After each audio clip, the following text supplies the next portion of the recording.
கட்சி நிர்வாகி இல்ல திருமண வரவேற்பு நிகழ்ச்சியில் தமிழ்நாடு அரசை மதிமுக பொதுச் செயலாளர் வைகோ கடிந்து பேசியதால் பரபரப்பு ஏற்பட்டது.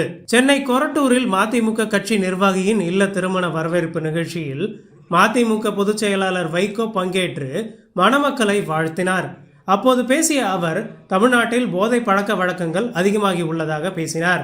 தொடர்ந்து பேசிய அவர், தமிழகத்தின் பல்வேறு குற்றச்சம்பவங்கள் நடைபெறுவதற்கு போதை பழக்கம்தான் காரணம் எனவும், தமிழ்நாட்டில் போதை பழக்க வழக்கங்கள் ஒழிக்கப்படுவதற்கு தமிழ்நாடு அரசு கடுமையான சட்டங்களை கொண்டு வர வேண்டும் என தெரிவித்தார்.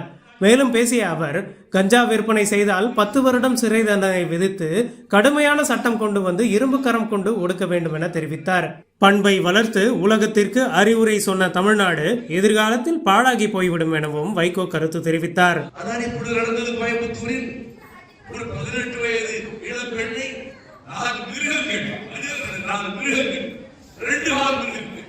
நாசமாக்கியதற்கு அவர்கள் போதைப் பொருள் அருந்தியதுதான் காரணம். அது தமிழ்நாட்டிலே ஒழிக்கப்பட வேண்டும். அதற்குரிய சட்டங்கள் கொண்டு வரப்பட வேண்டும்.